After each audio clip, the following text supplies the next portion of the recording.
Usually, for you to have the most amount of benefit from your Leo and in these RNG matchups. What's up, guys? My name is Major, and today I want to go through the state of PvP and kind of like how to have a better mindset when it comes to PvP. Couple points. This is definitely going to be valuable to you, and if it is, definitely leave a like on the video. First things first, you have to understand that PvP is a learning experience. Losing is a natural part of the process, and it is essential to embrace it as an opportunity to improve your gameplay. Secondly, PvP is a test of skill. RTA will be a great example of this, as it will be an excellent way to test your skills against other players and learn from their strategies. Thirdly, PvP is a way to earn rewards. Winning in matches can earn you valuable rewards such as weekly ether based on your rankings and medals that you can use to buy things in the shop, specifically skill manuals, stamina, and even gear, where you can then dismantle those to get reforging material. Very valuable. The more you do PvP, the more this option opens up to you. And finally, PvP is constantly evolving.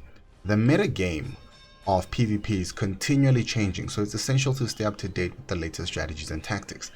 Now here's the thing, this is the crux of the video.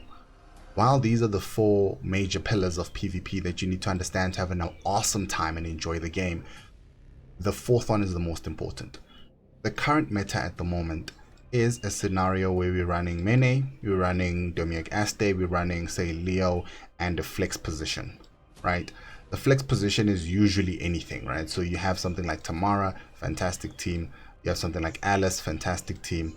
And then in some situations, you have people who opt to not run Leo, and then they run basically the Alice into Natia. This also does work, but it's very gear intensive and it's not something everybody could run and find success with. And then you have various formations like that, right? And then you obviously have these hyper cleave teams, but this works in a sense, but also it doesn't work in a lot of ways, right? So for instance, simply being faster will immediately destroy his entire team. Something you guys need to remember as well. When it comes to ranking, everybody that's sitting in the top 100 is generally, in terms of power level, they're about the same in strength, right? Everybody here is challenging in one way or another. Their accounts are stacked and have rolled in one way or another. There's a couple people who are just so stacked that it's damn near whale levels, but everybody else is generally around the same power levels, right? So there's no real difference in the top 100, so it's not a very realistic thing to talk about. The majority of players are likely sitting in the platinum, diamond 3, diamond 2, diamond 1 stages, this section here. I'm not sure how many people are in gold, but I do know when you start the game there's bots from bronze, there's bots in silver, and I think there's some bots in gold, not a lot, but I think there's bots in gold, and then you start seeing real players once you get to platinum. So the majority of players are sitting in platinum and the diamond section. Very few players are actually sitting in masters who are playing arena actively. Of course, you might have somebody who's absolutely insane. Their account might just be fantastic. They're in platinum, but they just hate arena, right? So that's something to be said. Alright guys, so I have a match for you guys here that I'll be commenting over. It's actually one of the matches that I played yesterday while I was trying to think about this video. And I'm going to be, let's just let it play for a second here, get us into the match. This is the team that I'm going to be taking out into it.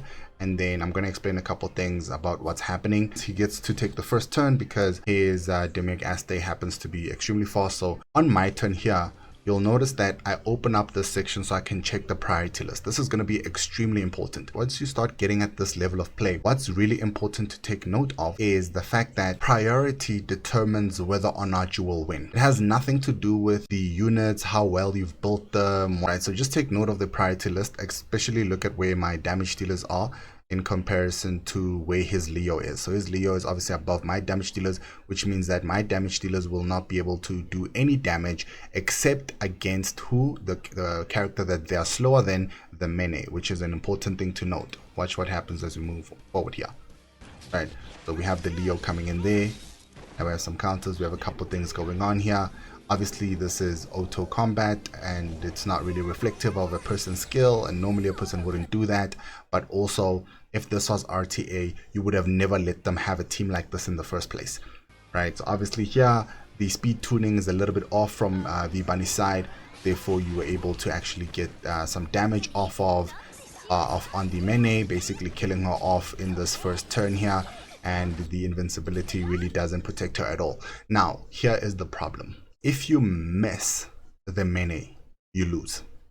You lose. You have no way of coming back around and getting a second try. You just lose. So it's the RNG of whether or not you are actually going to hit that Mene and kill her. If you're going to play in Masters, I think playing in Masters right now, or in any time really, forces you to build in a way that's suboptimal for the health of your account as well as your overall progression, and I'll explain why. As I've explained through what we've done recently, the current meta, of course there's like variations, but the current meta is something like this, and most of it consists of a Leo. What does this mean?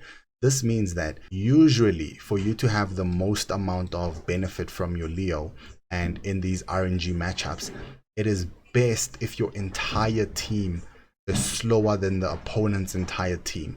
What that means is people are prone to building, or rather they're incentivized to building gear that has no speed. So 0 speed gear means that your characters can be the slowest they can be, while Leo is built with as much speed as you want, really, because you want him to go as soon as humanly possible.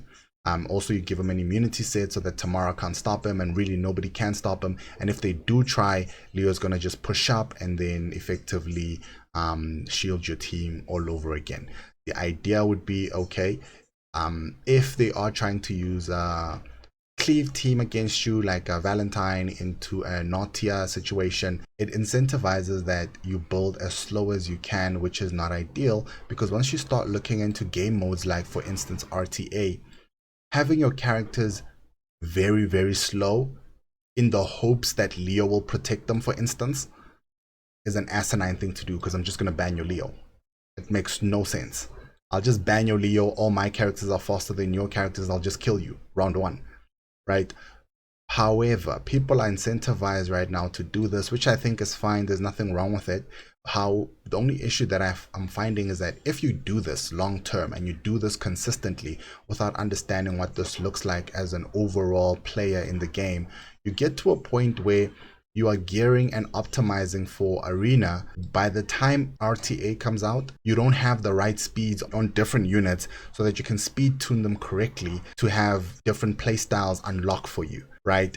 All of a sudden you're playing these really, really slow turn 2 teams, which would be perfectly fine and are perfectly fine, except if I have targeted bans. All of these things, when you include targeted bans, become less viable. So the meta will change, and it will get to a point where doing things like this, while it's optimal in arena, might not be optimal in things like RTA. But again, I'm not going to let us stress over a game mode that doesn't exist in the game currently, but we do know it's coming out hopefully at the end of this year. But ultimately, until that game mode comes out, this is the most optimal strategy to be building. Of course, as new characters come out with new kits and all of the stuff, it'll kind of switch up the meta slightly here and there. But I think ultimately at its core, if everybody's building 0 speed gear, I need you guys to understand something. There's no inherent advantage. If everybody has 0 speed outside of the Leo, all that happens is an RNG fiesta. Now the game is just going to decide who's slower than the other randomly. And now we're talking about random fights where, depending on RNG, depending on who misses, depending on the priority, speed boosts up or down, depending on decrease, all of that will determine whether or not you win or lose. So there's 0 consistency in building like that. And I don't think you can improve your account like that. You can definitely climb like that, right? If you want to climb, or not really climb, but if you want to protect your account and climb safely, it's probably the best way to do it.